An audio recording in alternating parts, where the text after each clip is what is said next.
Now, the next thing I want to talk about is this.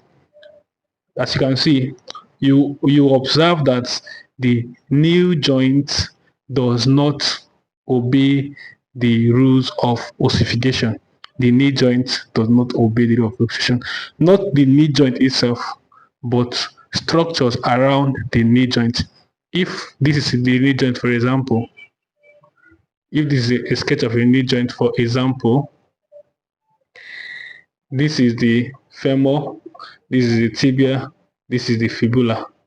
Now, the distal part of the femur, which is around the knee joint, the proximal part of the tibia, which is around the knee joint, does not obey this rule of ossification that secondary centers appear after birth, because its own center appear intrauterine life. So you must take note of that. Now, the growing end appears earlier and fused later.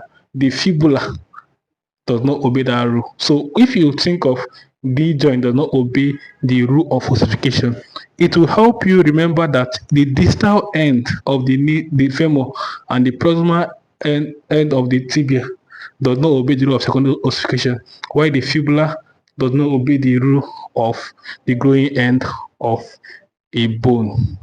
Now, let's look at ossification of individual upper limb bone